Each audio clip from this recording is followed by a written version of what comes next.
1592년 5월 24일 부산에서는 여느 때와 같이 대부분의 사람들이 생업을 위해 밭과 부두로 나아가고 있었습니다. 그리고 그날 오전, 오늘날 부산 동구에 위치한 부산진의 첨절제사로 부임하고 있던 정발 장군은 평소와 같이 휘하 병력들의 군사훈련을 위해 사냥을 나갑니다. 하지만 정발 장군은 사냥 중 바다 너머로 대마도에서 다가오는 일본 선박들을 발견합니다.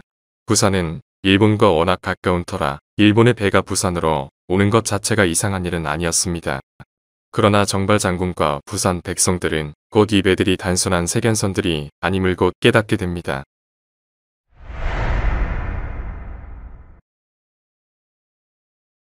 그날 이른 오전, 대마도에서는 고니시 유키나가를 총지휘관으로 하며 고니시의 사위인 대마도주 소요시토시가 함께하는 이 말에 가까운 일본군이 700여 척이 넘는 배를 타고 부산으로 향하기로 합니다. 하지만 정작 지휘관이었던 고니시 유키나가는 상인 출신으로 전통적인 귀족이나 사무라이와는 거리가 있었고 심지어 당시 일본 대다수의 인구와는 다르게 가톨릭으로 개종한 천주교 신자였습니다. 하지만 그는 과거 젊었을 때 도요토미 히데요시와의 인연을 바탕으로 그의 가신이 되었습니다. 마침내 히데요시가 오다 노부나가 사후 일본의 패권을 장악하게 되면서 세토 내의 해상교통 관리를 맡는 등 일반적으로 알려진 군사적 재능 외에도 뛰어난 행정가로서의 면모를 보여줍니다. 통일 이후에도 서부의 여러 같은 기독교 신자였던 다이묘들과의 중재를 맡거나 규슈 정벌을 도우면서 시마즈 정벌 당시에도 활약을 하는 등 히데요시의 직근 중 하나였습니다. 때문에 나름 우수한 전투지휘 능력과는 별개로 높은 외교적 안목과 행정 경험 그리고 상인의 마인드를 가지고 있었던 고니시 유키나가는 도요토미 히데요시의 전쟁 계획을 반대하였습니다. 하지만 히데요시의 결심과 야망을 그 누구도 막을 수는 없었고 고니시의 반전론보다는 상인이자 외교관으로서 조선 및 바닷길에 대한 지식이 해박한 고니시의 능력에 주목한 히데요시는 결국 그를 최선 봉장으로 임명하게 됩니다. 이미 조선의 시스템에 대해 어느 정도 알고 있었는데다가 최소한의 피해로 전쟁을 끝내려면 속전속결이 답이라는 것을 알고 있었던 고니시는 최대한 빠르게 조선을 굴복시키고 전쟁을 끝내고자 합니다. 그리고 곧 있을 부산진 전투가 고니시의 이러한 계획의 첫 실험장이 될 운명에 처해지고 말았죠. 이런 생각과 마음을 품고 고니시 유키나가가 군을 이끌고 부산으로 접근해오고 있을 때 정발은 점점 더 많은 배들이 부산에 접근해오고 있음을 발견합니다. 그 순간 약 2달 전에 대마도로부터 길을 빌려달라는 서신을 받은 일을 상기한 정발은 몰려오는 일본 선박들이 침공을 위한 것임을 재빠르게 깨닫습니다. 사냥을 끝내고 돌아가던 정발 장군은 빠르게 휘하 병력들에게 지시를 내리고 인근 백성들에게는 성안으로 대피할 것을 지시합니다. 이때 부산진에 소속되어 있었던 3척의 배로는 700척이 넘는 일본의 선박들을 저지할 수 없음을 판단한 정발 장군은 적이 이를 노획할 수 없도록 파괴할 것을 명령했고 인근 백성들에게는 매뉴얼대로 부산진의 성안으로 대피할 것을 지시했으며 휘하 병력들에게는 성 주변의 마름소에 같은 장애물을 설치하고 무기와 물자를 준비하게 했죠. 이때에도 일본인이 4명이 부산에 거주하고 있었는데 이들이 일본 측에게 정보를 불 수도 있다는 점을 우려하여 이들 또한 우선 억류해 놓습니다. 과거에는 훨씬 많은 일본인들이 상주하고 있었지만 전쟁에 대한 소문으로 많은 이들이 떠났는데 아직까지도 부산에 사는 일본인들이 있었다는 것은 그만큼 부산이 일본과의 교류가 잦았음을 의미합니다. 문제는 부산진의 방어병력 자체가 많지 않다는 거였습니다. 기본적으로 정발 휘하의 병력은 600에서 많아봤자 800이었고 대피한 민간인들 중 일부를 동원한다 해도 2000 정도에 불과한 수준이었습니다. 그날 고니시 유키나가가 지휘하는 일본군은 저령도에 상륙하였는데 이들은 당연하게도 오랜 전국시대를 경험한 노련한 병사들로 이뤄진 군대였고 숫자도 18,000을 넘는 규모였습니다. 최소한의 피해로 최대한 빨리 전쟁을 끝내고 싶었던 고니시 유키나가는 자신들의 압도적인 전력상 우위를 믿고 정발에게 항복을 제안합니다. 순수 전투병력만 따져도 20배가 넘는 차이인데다가 고니시는 물론 그의 사위소 요시토시도 정발과 과거의 교류가 있었기에 모르는 사이는 아니었습니다. 하지만 당시 조선의 재승방약 체제에 따르면 부산진과 같은 각 지역의 진들은 더 거대한 규모의 병력들이 동원되어 집결할 때까지 버티며 시간을 벌어줄 필요가 있었습니다. 오늘날의 예비군 동원 체계와 비슷한데 때문에 정발은 이미 조선의 중앙과 인근 지휘관들에게 일본군의 침입에 대해 알려준 상태였고 자신의 임무에 따라 최대한 시간을 벌기로 결심합니다. 정발은 고니시가 보낸 전령을 처형하고 그의 목은 수도 한양으로 그의 코어기는 항복 거부 문서와 함께 일본군 진영 앞에 던져놓습니다. 자신이 보낸 전령을 살해하고 항복을 거부한 것에 대해 모욕감을 느낀 것일까요? 아니면 최소한의 죽음으로 전쟁을 끝내고 싶은 자신의 마음을 몰라줘서일까요? 분노한 고니시는 전투를 결심합니다. 그렇게 5월 24일 다음날 아침이 되자 수많은 이들을 죽음에 몰아넣고 동아시아의 역사를 바꿀 전쟁의 첫 전투가 막에 오르게 됩니다. 고니시 유키나가가 지휘하는 일본군 입장에서 부산진 전투는 특별한 전략이 필요한 전투는 아니었습니다. 부산진은 비록 성벽이 존재했지만 행정 및 치안 업무 용도로서의 성격이 더 강했고 그렇기에 방어력 자체가 높지 않았습니다. 제대로 된 정규전 혹은 전면적인 공성전을 상정하고 만든 성이 아니었기 때문에 성벽 높이도 낮았고 방어시설도 무척이나 부실했죠. 더욱이 부산과 같은 조선의 남쪽은 수시로 전투들이 벌어지는 북방과 다르게 비교적 안전한 후방이었기 때문에 정규 군보다는 왜구나 산적 정도를 막을 수준이면 충분했던 겁니다. 부산 진성의 부실한 방어력과 큰 병력 차이를 일본군도 모르지 않았고 더욱이 정규전과 공성전이라면 이미 전국시대의 오랜 전쟁으로 뼈가 굵은 일본군이었기 때문에 이들은 전공법대로 공격하면 금세 함락시킬 것이라 판단하고 공격을 개시합니다.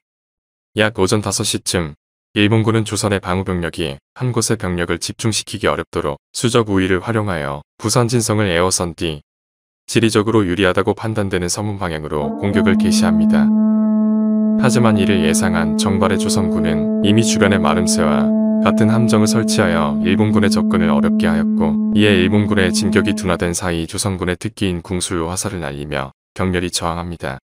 예상외로 격렬한 저항에 당황한 일본군은 병력을 물린 뒤 재정비를 하였고 다시 2차 공세를 준비합니다. 이때 일본군은 서문 쪽에 유리한 지형을 공세에 적극 활용하기 위하여 고지를 점거하고 조총병을 배치합니다. 다시 재공세를 실시한 일본군은 고지 위의 조총병들로 조선 수비군을 제압하기 위한 사격을 실시합니다. 하지만 조선 또한 화약무기 도입 및 활용에 매우 적극적인 국가였고 부산 진성의 수비군도 다르지는 않았습니다. 이들은 즉각 자신들이 소유하고 있던 대포와 무기들을 꺼내어 대응하였고 때문에 일본의 조총병들은 조선 수비군을 화력으로 압도하여 제압하는 데 실패합니다. 조선군이 예상한 것보다 더 격렬하게 저항하자 일본군 또한 빠른 집중 공세를 통한 함락을 포기할 수밖에 없었습니다. 하지만 일본군은 아직까지도 수적으로 훨씬 우세한 데다가 전투 경험이 풍부한 노련한 군대였습니다. 이들은 재빠르게 재정비를 한 뒤 재공세를 실시합니다. 숫자가 적에 비하여 적다는 것은 그만큼 누군가가 지쳤거나 부상당했을 때 교대해줄 사람이 부족하거나 없음을 의미합니다. 이 때문에 훨씬 적은 인원수로 더 넓은 면적을 커버하며 더 많은 적과 싸워야 했던 조선군은 지쳐갈 수밖에 없었고 결국 일본군이 공세를 시작한 지 약 7시간 정도 지난 정오 12시쯤 북문이 돌파되고 맙니다. 돌파한 일본군을 막기 위하여 정발 장구를 포함한 여러 수비군이 이들을 저지하고자 하였지만 이미 전력상 훨씬 불리한 데다가 지치기까지 한 조선군이 성문을 뚫고 들어온 일본군을 막아낼 수는 없었습니다. 결국 후퇴할 것을 제안받기까지 하였지만 정발은 이를 거부하고 도리어 휘하 병력들에게 끝까지 싸울 것을 지시하며 스스로도 일본군과 치열하게 전투를 벌입니다. 하지만 직접 병사들을 지휘 및 격려하며 앞장서서 싸우던 정발은 일본군의 조총에 맞아 전사하고 맙니다. 그리고 얼마 안가 부산진 내에 벌어진 시가전에서 백병전에 익숙했던 일본군은 저항하는 수비 측을 모두 제압하고 부산진을 점령하는 데 성공합니다. 이때 정발의 곁에서 싸우던 장희식, 이정원 등과 같은 부장들도 함께 전사하였고 패배가 확실해지자 정발의 애첩이었던 애양이라는 여인은 자결합니다.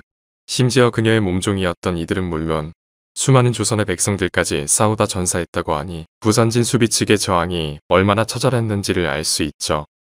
부산진 자체는 5에서 7시간 만에 사실상 함락된 데다가 저항한 자들은 모두 처단한다는 당시 일본의 군사적 관습상 거의 대부분의 수비군과 방어전에 참여한 민간인들이 전사하거나 살해됩니다. 하지만 확실히 정발 장군과 조선군의 저항은 적이었던 일본군에게도 큰 감명과 충격을 준 듯합니다. 실제로 이 전투 이후 고니시는 용맹하게 싸운 정발의 시신을 예를 갖춰 잘 보존한 뒤 그의 고향으로 돌려보냈으며 또 다른 일본군 부장이었던 마쓰라 시게노부는 조선군의 저항이 상상 이상으로 격렬하여 처절했었다고 증언할 정도였고 참전했던 일본군들의 증언을 기록한 포르투갈 선교사 루이스 프로이스 또한 조선군뿐만 아니라 아녀저들과 아이들까지 무기를 나르고 돌을 던지며 격렬하게 저항한 국왕에 충성스러운 이들이었기에 포로가 된 자들은 극소수였다고 기록할 정도였으니 말이죠. 이는 당시 일본과 조선의 문화적 차이의 영향도 있었는데 오랜 시간 동안 전국시대를 경험하면서 여러 다이묘들과 지역으로 분리되어 전쟁을 벌였기에 일반 민중과 전쟁을 벌이는 이들 간의 사회적, 전략적 시각차가 존재했던 일본과 달리 조선은 고려 시절부터 오랫동안 비교적 강력한 중앙통치 그리고 여러 외세의 침입으로 인하여 일찍부터 비교적 통일된 정체성과 소속감을 가지고 있었습니다. 더욱이 과거부터 일본이 침략하는 경우 이는 거의 대부분 외적들의 약탈을 위한 침입이었는데 성이 함락될 경우 성내의 군인들은 물론 민간인들 또한 약탈당한 뒤 몰살되는 경우가 대다수였기에 자연스레 민간인들 또한 군인들과 함께 국가 혹은 지역의 방어를 위해 참여하는 경우가 당연시되었습니다. 때문에 군인이 아닌 민간인들까지 방어전에 참여하여 격렬하게 저항하는 조선 백성들의 모습을 본 일본군은 크게 충격을 받을 수밖에 없었습니다. 이는 앞으로 있을 전쟁 양상의 암시나 마찬가지였고 일본군은 압도적인 승리에도 찝찝함을 느낄 수밖에 없었습니다. 하지만 정발의 저항이 고니시와 일본군의 목표였던 속전속결 전략을 바꾸지는 못하였고 그렇게 일본군은 다음 목표인 다대포와 독래성을 향해 나아갑니다. 그렇게 첫 전투가 처절하게 끝났지만 전쟁은 이제 시작일 뿐이었습니다.